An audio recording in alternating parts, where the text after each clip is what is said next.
Olá, começamos mais um programa Consumo em Pauta. Eu sou Ângela Crespo, editora de conteúdo do site Consumo em Pauta, e vou conversar com Renata Abalém.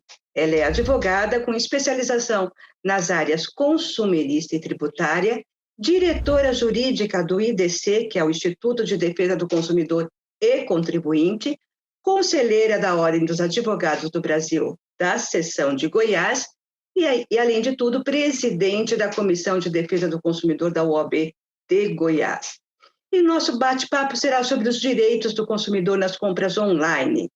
Com o crescimento das vendas virtuais em decorrência da pandemia, não faltam questionamentos de consumidores sobre seus direitos nas compras online. E é sobre essas dúvidas de consumidores que a gente vai conversar com a doutora Renata. Olá, doutora Renata, tudo bem com você? Olá, Ângela, como vai você? Tudo bem? Olá, ouvinte, telespectador que está me assistindo agora. É um prazer estar aqui com vocês e eu creio que o nosso bate-papo vai ser muito proveitoso. E seja bem-vinda aqui ao programa Consumo em Pauta. Eu quero já começar perguntando para você, é fato, né, que muitos consumidores debutaram agora nas compras online em razão da pandemia. E muitos tiveram problemas que compraram, pagaram, não receberam e ficaram ali no prejuízo. O que eu devo ver, então, ao fazer uma compra online para eu não cair numa cilada ou num golpe que está se tornando cada vez mais comum no e-commerce?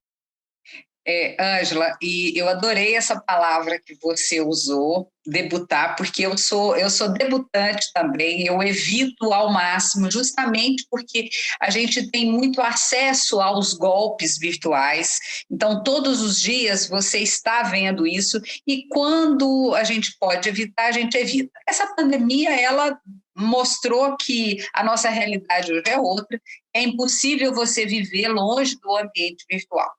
Bom, o que o consumidor tem que fazer quando ele abre a tela do computador dele ou ele abre o smartphone dele? Primeiro, se o site é confiável. E aí você pode perguntar, poxa, mas o Banco do Brasil, esses dias teve a tela inicial dele foi clonada. Sim, realmente, nós tivemos o Bradesco com uma situação dessa também. Então, o consumidor ele tem que se atentar absolutamente em todos os botões que ele vai clicar, em todos os passos que ele vai dar dentro dos sites. Eu posso entrar no site de um banco ou de uma loja e qualquer botão que eu clicar ali pode me direcionar a alguma página falsa. Mas eu observo o seguinte, na página verdadeira tem ali um cadeado.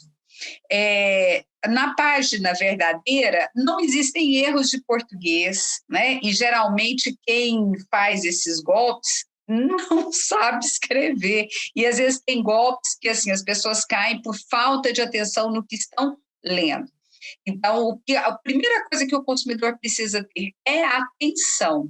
Uma palavra, uma letra digitada errado no site pode levá-lo para outro lugar. Qualquer situação que esteja anormal.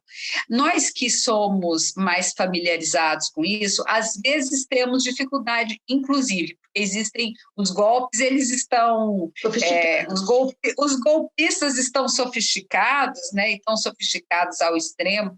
Esses dias eu tenho recebido, não sei se você recebeu alguma coisa, com relação a informações atinentes a mim de companhia aérea, e quando eu entrei era golpe. Então, a companhia aérea tem os meus dados, ela manda e-mail para mim e, por algum motivo, um vazamento de dados. Evidentemente, esse golpista teve acesso aos dados que eu informo para a companhia aérea. Então, tudo isso nós temos que ficar muito atentos, porque o golpe ele não é só na hora da compra, né? O golpe, até o momento em que você está passeando pelo site, ele pode estar baixando no seu computador um vírus que pode roubar aí os seus dados. Informações.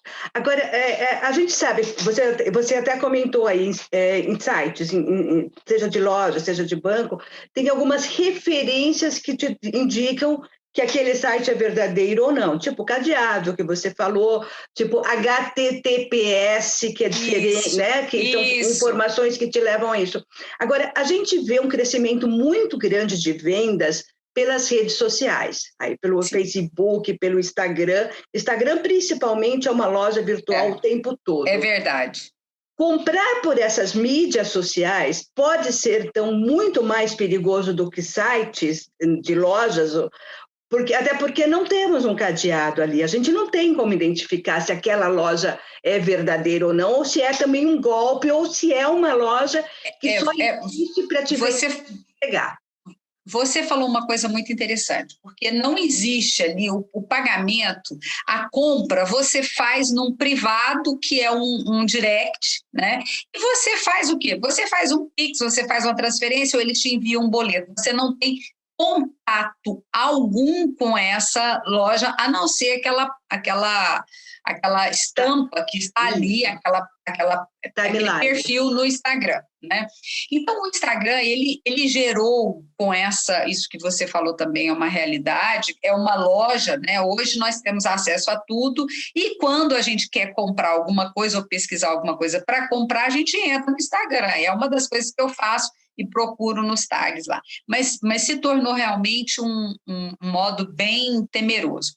Esses dias eu adquiri uma peça de roupa, eu entrei em contato, a moça respondeu, aí ela entrou no meu WhatsApp, nós começamos a conversar, eu fiz um Pix para ela, e foi muito rápido. Eu virei e falei, olha, mas você me desculpa, mas eu não te conheço. Ela falou, não, mas você vai dar uma olhada nos comentários que as minhas peças já tiveram, e você pode verificar, nós somos super sérios, tá, tudo bem, deu certo. Mas e aqueles outros que não dão? E aquela roupa que você compra linda, quando ela chega, ela não cabe nem no seu braço, porque pode acontecer quando entregam, né? E se não entregarem? Então, o consumidor ele fica muito suscetível a isso quando a única disponibilidade que ele tem de conhecimento é a página do perfil. Então, ele tem que procurar outras informações. E você sabe aonde é muito interessante? Os PROCONs, o Reclame Aqui. Se você procura uma loja que costumeiramente deu cano, ou um perfil que deu cano, os próprios internautas, eles já começam a contar a história desse perfil falso, desse perfil que deu cano. Esses dias eu entrei numa loja também de roupa, eu achei umas roupas lindas, você via que era chinês e tal, e todo mundo assim, não compre, isso é uma enganação, e aquela coisa toda, e o perfil não conseguiu tirar, ou não tirou, mas ficou evidente que aquela loja era uma loja falsa, que era fake, que aquele perfil não existia. Ou seja, comprar nas mídias sociais, o único caminho que a gente tem para ver se realmente é confiável ou não é olhar os comentários. E aí eu quero conversar com você justamente sobre isso, sobre os comentários. Mas Ângela, deixa eu só fazer um adendo aqui. Além de olhar nos comentários, procurar saber se a loja se a loja existe fisicamente, se a loja tem um CNPJ. Hoje em dia você checa tudo na internet, você joga lá o nome de uma empresa, você consegue o CNPJ dela. Entendi. Tá. Né? Então, assim, existe possibilidade de uma pesquisa, mas demanda tempo. Ou seja, não pode comprar por impulso, não é olhar... Não, aliás, não pode comprar por impulso nunca. Nessa situação que nós temos que controlar os nossos gastos. Ótimo, então vamos conversar sobre isso, principalmente sobre esses comentários, a gente vai falar sobre isso no próximo bloco, tá? Doutora, a gente vai dar uma paradinha agora e voltamos já com o programa Consumo em Pauta. Até lá.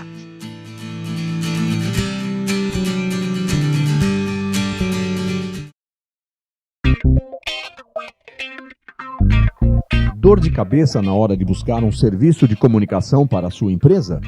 Na versão digital do Anuário Mega Brasil de Comunicação Corporativa, você tem acesso às principais agências de comunicação do país. Por meio de um sistema de busca nacional, você consegue selecionar sua pesquisa por especialidades e encontrar a agência que melhor se adequa às suas necessidades. Acesse anuariodacomunicação.com.br e encontre a solução para as necessidades da sua marca ou produto.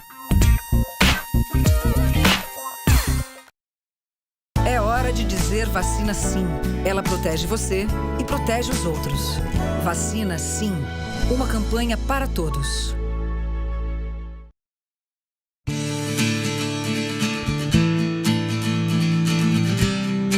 Olá, estamos de volta com o programa Consumo em Pauta e conversamos hoje com a advogada Renata Abalém.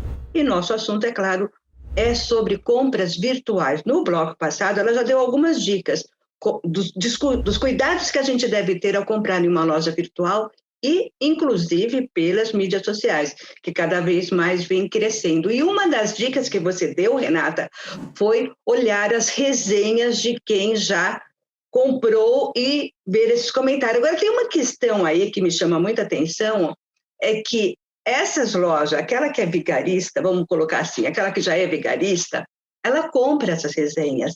Então, eu vejo lá um monte de nota 5, eu vejo um monte de informações positivas, mas, na verdade, não é nada daquilo. Tudo aquilo é organizado, é comprado.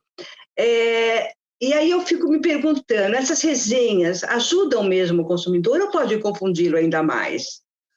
Olha, eu acredito que esse é o antigo boca a boca. Hoje eu pensei sobre isso, falei sobre isso, e mesmo com toda a possibilidade da loja, o golpista, que é golpista, ele é golpista, ele vai fazer o que for. Mesmo com a possibilidade de se comprar uma informação ou uma referência, um feedback positivo, aquele lugar lá onde você analisa o que é que as pessoas estão falando é o melhor lugar, é o lugar mais sensível. Eu quero te dar um exemplo.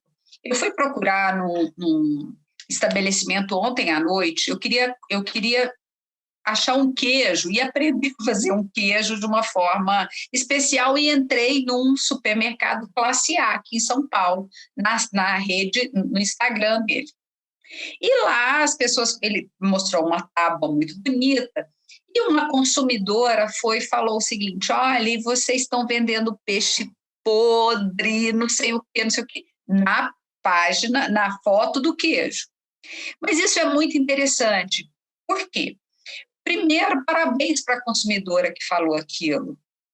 E que bom que ela falou aquilo. E nós temos que replicar esse tipo de comportamento, porque o que é bom tem que ser dito, mas o que é ruim também. E parabéns para a empresa. Por quê? Porque a empresa não tirou o comentário. A foto era de algumas semanas atrás e a empresa poderia ir lá e apagar esse comentário pejorativo que o peixe estava podre.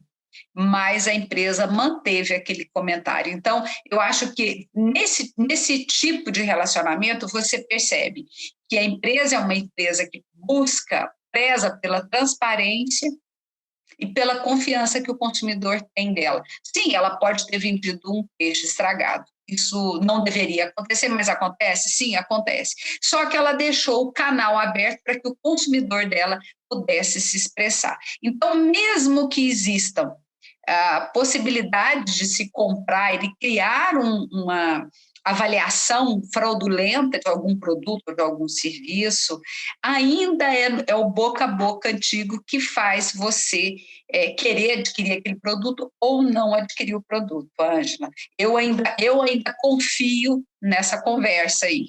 Mas ela poderia ter colocado, a loja poderia ter colocado alguma informação explicando o que aconteceu com aquele peixe, porque aí me daria mais informação e, de repente, ela poderia, eu poderia me aproveitar mais ainda dessa informação dela. Eu, inclusive, vou contar para você uma outra situação que eu vivi. Eu quis comprar um curso virtual numa universidade, uma universidade conhecida no Brasil.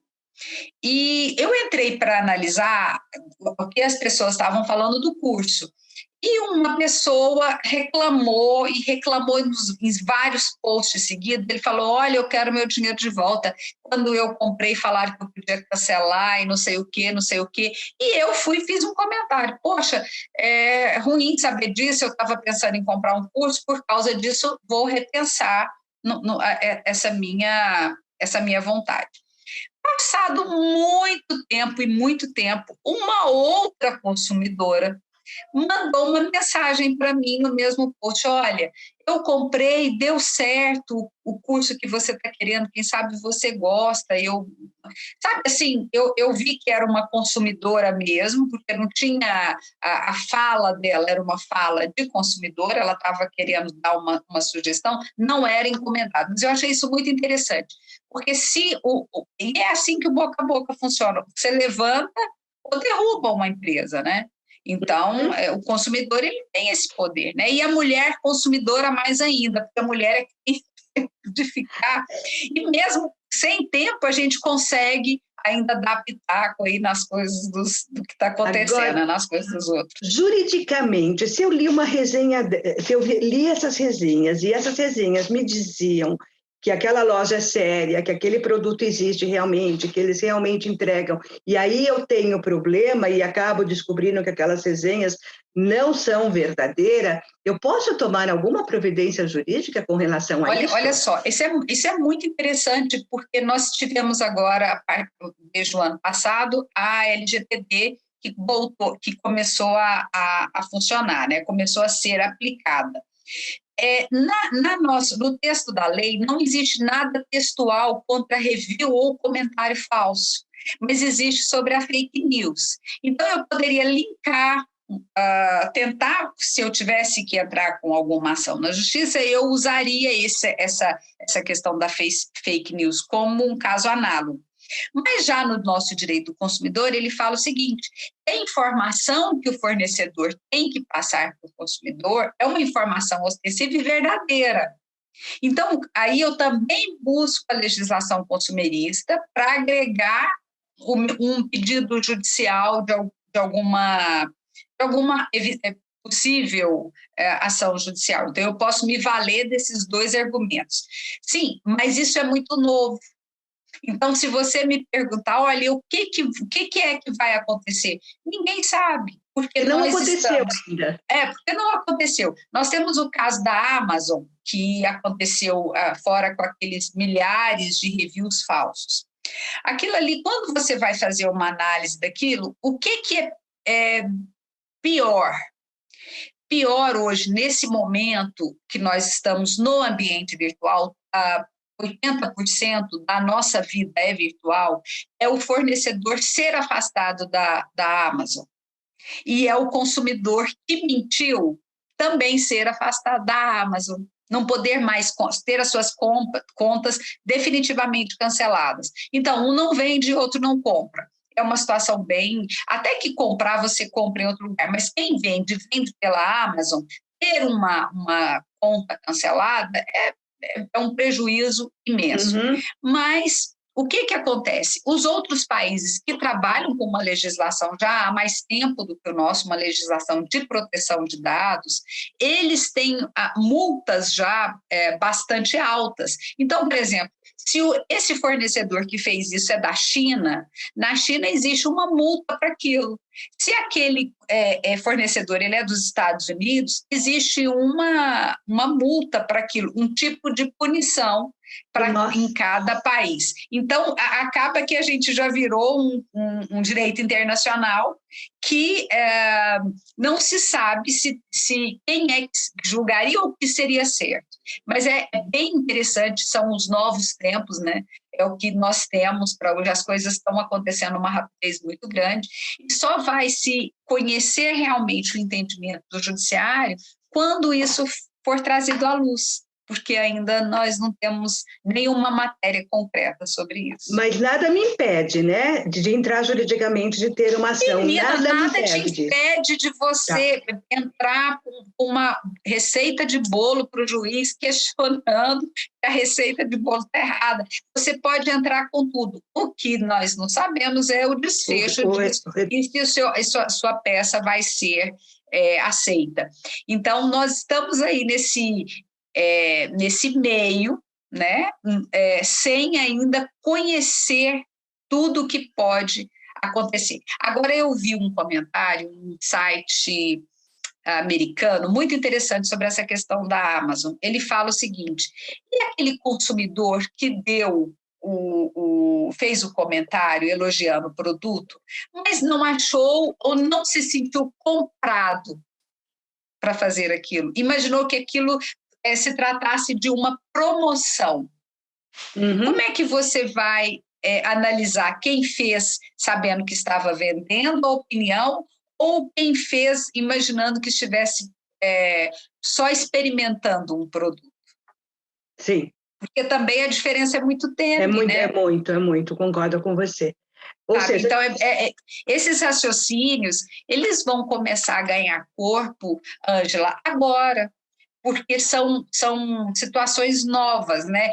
A nossa legislação consumerista, ela foi sendo adaptada nesse momento de pandemia. Nós tivemos aí o acréscimo da Lei Geral de Proteção de Dados, mas isso ainda não existe uma cultura de entendimento judicial, não existe uma jurisprudência. E hoje, infelizmente, no Brasil, nós temos que nos valer pelo entendimento dos tribunais, e não só o que diz a letra seca, né? A lei seca, ou o que é só a lei. Então, você tem que entender o que aquele tribunal está falando sobre aquilo. Então, fica aí a dica, né, para as pessoas, para os consumidores que se sentiram, de repente, ludibriados, né, por esses comentários, por essas resenhas de outros consumidores, que há caminho também para resolver isso. E a gente vai continuar falando sobre tudo isso no próximo bloco, a gente vai dar mais uma paradinha e voltamos já já.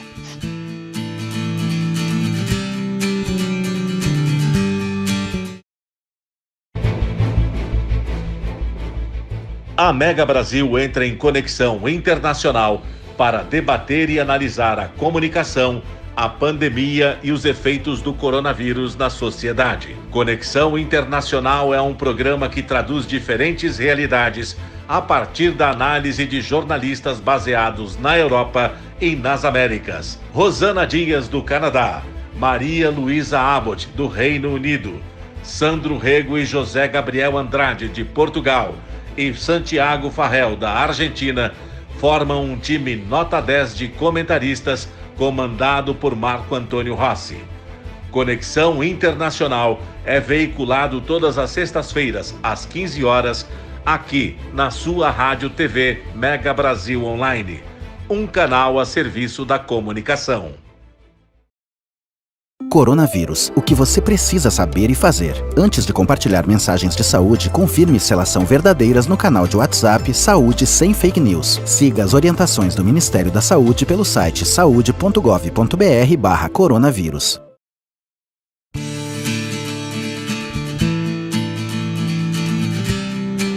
Olá, voltamos com o programa Consumo em Pauta. Estamos conversando com a advogada doutora Renata Abalém. Nosso assunto de hoje é sobre compras virtuais. E agora, no último bloco, eu quero conversar um pouquinho com ela sobre os meus direitos de consumidor ao comprar numa loja virtual, ao comprar no e-commerce. E, Renata, uma hora te chamo de doutora, outra hora te chamo de... Não, fica à vontade, mas estamos...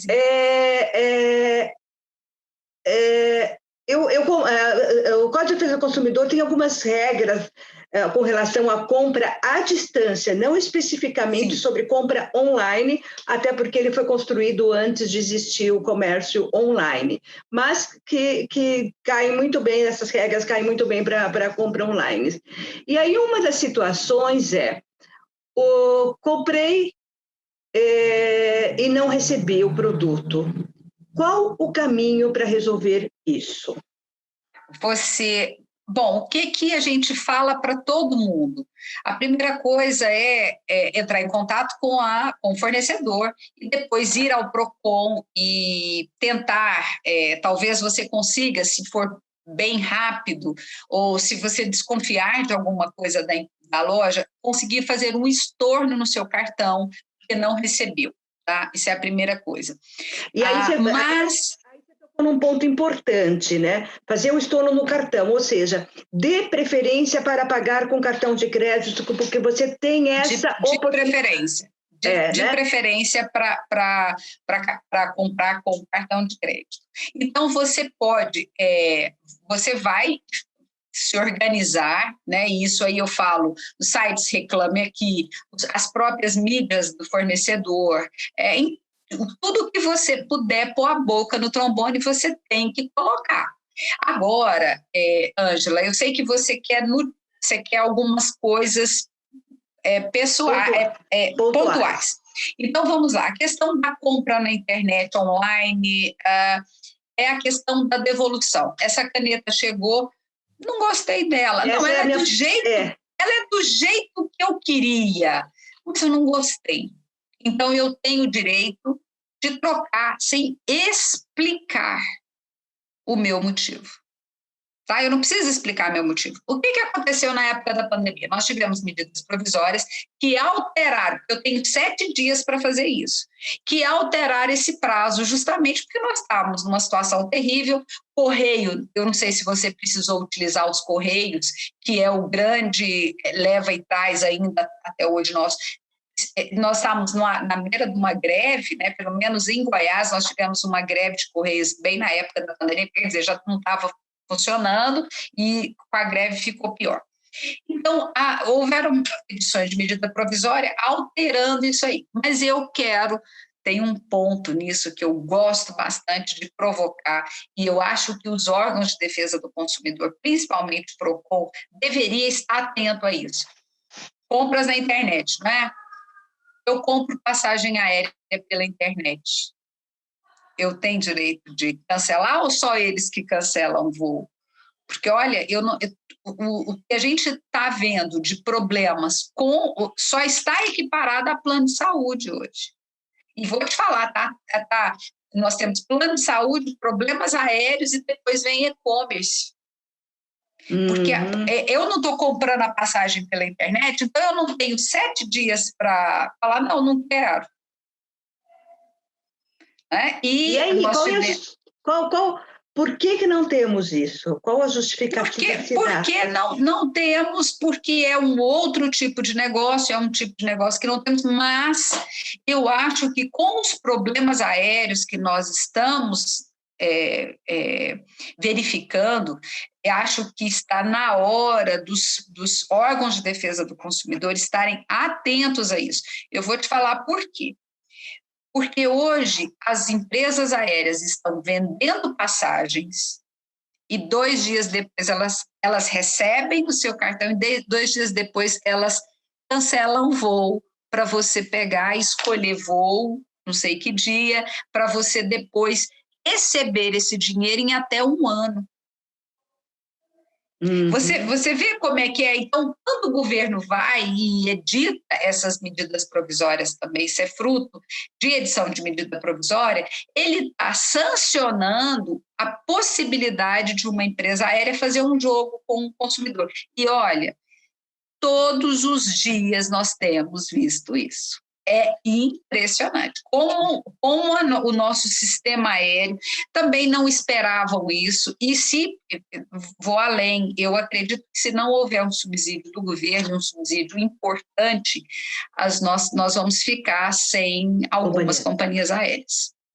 Agora, isso eu acho uma dica bem legal, acho uma questão bem legal de se colocar, alguma coisa que a gente pode até depois tocar. Isso, essa pauta é interessantíssima. É uma pauta bem legal. Agora, quando você estava falando do direito de devolver, você está falando do direito de arrependimento, que são o artigo 49, né, do Código de Defesa do Consumidor. Isso. Eu tenho 7 dias para devolver. E aí vem uma Sem explicar. Sem explicar. Posso cancelar essa compra em 7 dias sem explicar. Agora, isso, e aí é o seguinte, qual que é o confronto dela? Porque se eu vou na loja e compro, se a loja não tiver uma política de troca, a loja não é obrigada a trocar, a não ser que a caneta não escreva. Tá. Mas se ela te... Você entendeu? Então, a compra pela internet, ela te possibilita a troca em até 7 dias sem explicação. Não é porque ficou pequeno, não é porque a cor não era preta, não. Eu não tenho que dar explicação. Então, eu tenho isso aí. E outra, desculpa te interromper, a loja, quando eu envio e quero cancelar e envio, esse frete de retorno e o frete da vinda, quando a caneta chegou para mim, e o frete da devolução da caneta são suportados pela loja, não são suportados pelo consumidor. Então, quando o consumidor quer o dinheiro dele de volta, ele tem que ficar atento, porque muitas lojas falam assim, mas o frete é separado. Não é. A lei fala que o frete também está embutido nesse valor a ser devolvido. Tanto o frete do recebimento, quanto o frete da devolução. E aí, falando sobre esse direito de arrependimento, tem 2 questões que eu sempre vejo as pessoas perguntando, que essa data para contar 7 dias, do recebimento ou é da compra? Do recebimento. Do recebimento. Essa é a primeira questão, até porque a compra pode ter sido muito mais, já ter passado muito mais de 7 dias, né? Então, é do recebimento. A segunda questão é, eu comprei, de repente, um liquidificador, vou colocar isso, né? E abri a embalagem, olhei, vi, não gostei, de repente coloquei alguma coisa lá para triturar e vi que ele não funciona a contento. Ou seja, uma vez que eu usei o produto, ainda assim eu tenho direito ao arrependimento? Veja, você falou uma coisa muito interessante. O liquidificador não funcionou. Então, ele já apresentou um defeito. No caso do defeito, você teria direito à troca, à devolução, ao cancelamento da sua compra. Tá? No caso, e você usar, por exemplo, tem muita gente que sai com etiqueta de roupa, não sei se você sabe disso. Então, ou coloca a etiqueta depois. É claro que você, como você está longe, como você está distante do seu fornecedor, ele não tem como verificar se você usou ou não. Quando você fala, vou devolver o liquidificador, você comunica, né? Você não vai simplesmente pegar aquilo ali, embrulhar e mandar de volta. Você tem que comunicar a devolução. Você pode comunicar a devolução que você usou e não foi a contento. E a loja é obrigada a aceitar. Eu quero comentar uma coisa com você, porque tudo isso o que é o Código de Defesa do Consumidor? O que é a relação consumerista? É a relação do nosso dia a dia. É o que você tem. Eu comprei uma televisão e a televisão foi uma televisão muito cara. E o rapaz foi instalar a televisão para mim. O entregador da televisão virou para mim e falou assim, ele não estava instalando, ele ia só testar ela para ver se ela estava pronta. Ele virou e falou assim, eu entreguei uma televisão dessa na casa de uma pessoa 7 vezes. As 7 vezes o produto a mesma televisão. A televisão grande, uma televisão boa, uma televisão cara. Eu virei e falei mesmo, a hora que ele falou isso para mim, ele foi embora, eu falei assim, não quero televisão. Eu já sabe, eu quero outro modelo. E aí você pode trocar por outro modelo? Sim, desde que seja o mesmo valor. Né? Então, se no caso eu comprei com diferença de valor, eu tive que arcar com a diferença do valor. Mas só dele falar para mim, ele já tinha ido na casa do consumidor 7 vezes e que o consumidor tinha colocado a televisão, daí a pouco ligava para a televisão, porque a televisão estava com defeito, trocava a televisão. Aí eu acho que tinha que fazer um recall de televisão, né? Aí teria que fazer um recall, com certeza.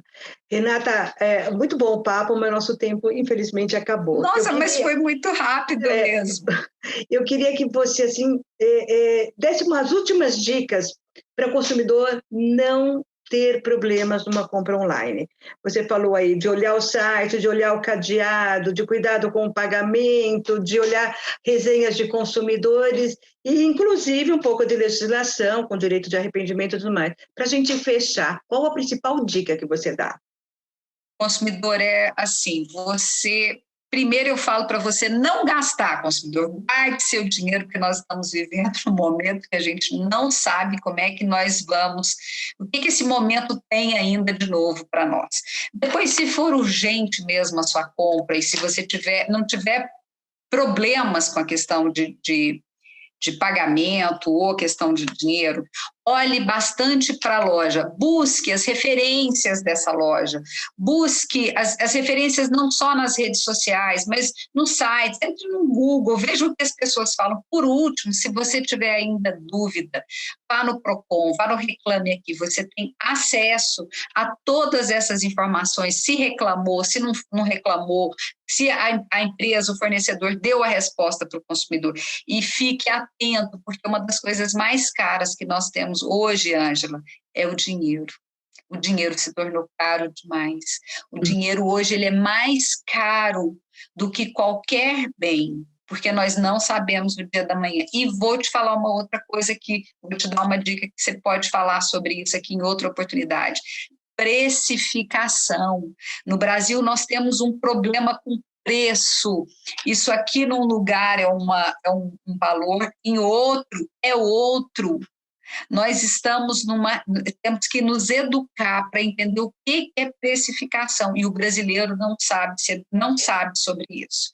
Então, é claro que existem valores agregados, mas essa diferença de preço, ela é uma coisa que detona com a gente, viu? E a gente tem visto. É a história do álcool em gel, você não lembra? Quando começou a estourar o álcool em gel, as máscaras, e aí entram vários fatores, inclusive de oferta e demanda, né? Mas, Renata, muito obrigada por falar com a gente, muito obrigada pelas dicas que você trouxe para a gente. Espero que agradeço. Numa outra ocasião, eu também, Ângela, muito obrigada. Tá bom? Muito obrigada, você é muito simpática, obrigada. Obrigada. E assim a gente encerra a nossa entrevista de hoje. A gente conversou com a advogada Renata Abalém e ela deu várias dicas de cuidados que a gente tem que ter com as compras online. Esperamos que as informações sejam muito úteis a todos os consumidores. E levar informação para o dia a dia do consumidor é o nosso trabalho, é o trabalho do Consumo em Pauta, aqui na Rádio Mega Brasil e lá no site. E até a próxima semana. Tchau!